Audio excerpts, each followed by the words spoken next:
Well, along the Egyptian border with Gaza, the Rafah crossing remains closed. Thousands of people in Gaza are desperately trying to flee. And on the other side of the border, crucial supplies are not being allowed through. So joining us now from Cairo is CBS News foreign correspondent Chris Livesay. So this is a part of the story, Chris, we haven't gotten to talk a lot about. What are officials in Egypt saying about the Rafah crossing?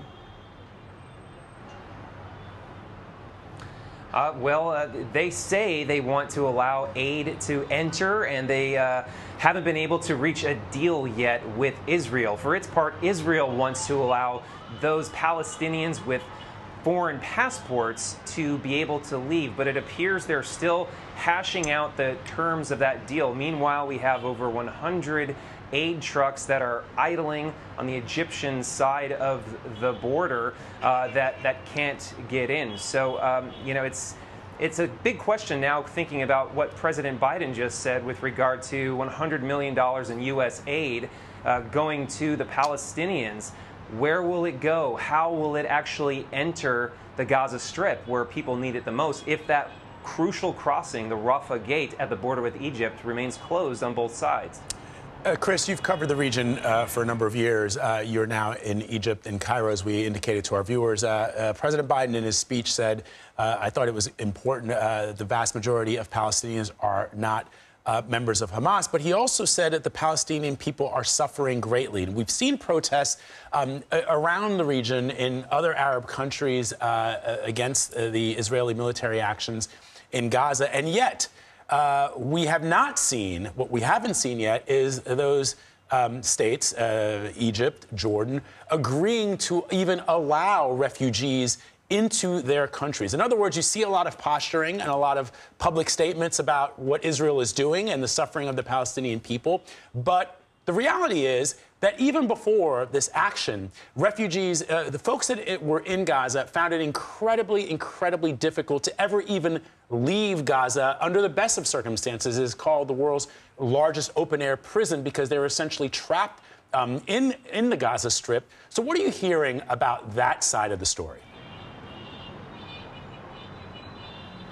Well, you know, officials here have good reason to be careful about letting people from Palestine into their territory. Now, the government can appear to be very pro-Palestinian by not letting Palestinians enter Egyptian territory, because they say they're concerned that as soon as you open these floodgates and the tidal wave of Palestinian refugees start to exit Gaza, you've just transferred Israel's problem onto Egyptian soil, and you have depopulated the Palestinian project, the Palestinian state. We've also spoken to former lawmakers here who say that they're genuinely worried about there being Hamas or other terrorist elements among the refugees that would enter into Egypt.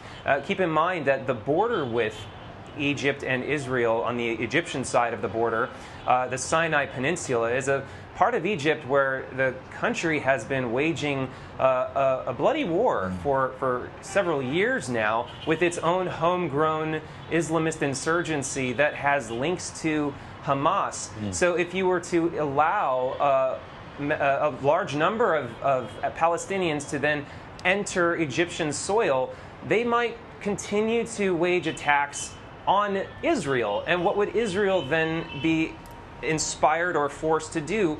They might return fire now on Egyptian soil. This is something that Egyptians simply don't want to risk right now.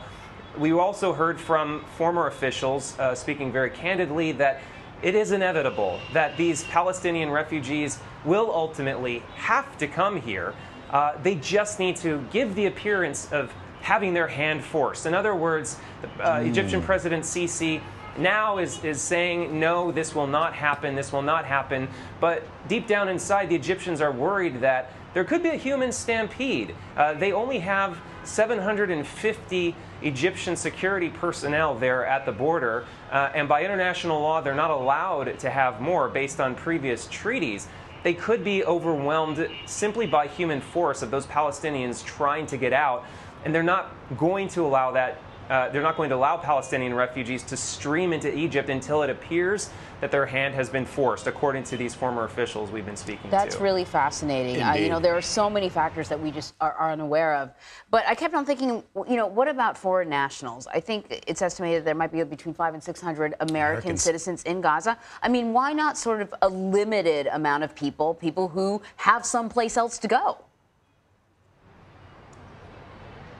Yeah, according to the State Department, it's more like 50 or 60 American nationals with, Palestinians with American passports. Nevertheless, that's a very good question, and that's sort of a bargaining chip on the Israeli side right now in order to let aid. You know, keep in mind, there are a lot of people in Israel who might not like the idea of ushering aid into the very place that has attacked them right now, whether or not that goes to civilians or goes to Hamas and people who might carry out more terror attacks. That's something that Israeli officials have to keep in mind when it comes to their own constituency.